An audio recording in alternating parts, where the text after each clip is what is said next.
In today's video, I'm going to teach you how to set up credit cards with sub-accounts in QuickBooks Online.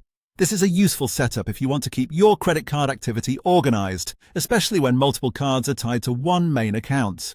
By creating a primary credit card account and then adding sub-accounts underneath it, you can track balances and transactions more clearly while keeping everything connected in the right structure. To get started, log into QuickBooks Online and look to the top right corner of your screen.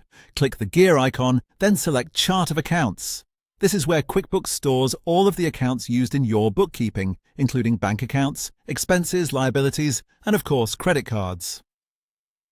Once you're in the Chart of Accounts, go to the top right area again and click New Account. This is where you'll create your main credit card account. Make sure to choose the correct account type so QuickBooks treats it properly as a credit card account. Then enter the account details. Depending on your setup, this may include the account name and any other basic information QuickBooks asks for. It's a good idea to name the account clearly so it's easy to recognize later, especially if you'll be creating multiple related sub-accounts. After you save it, the new credit card account will appear in your list with your other accounts. Take a moment to confirm that it was created successfully and that the name looks the way you want. Keeping account names consistent can make your reports much easier to read down the road. Next, find that new credit card account in the Chart of Accounts list. On that account, click the caret icon to open more options. From the menu, select Create a Sub-Account.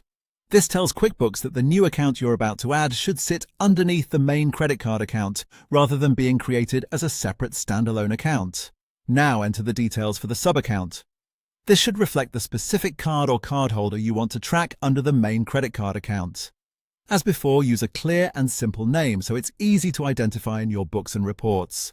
Once the details are entered, click Save. And that's it. Your credit card sub-account is now set up in QuickBooks Online. With this structure in place, you'll be able to keep related credit card activity grouped together while still tracking each card separately. It's a simple setup, but it can make your financial records much more organized and easier to manage.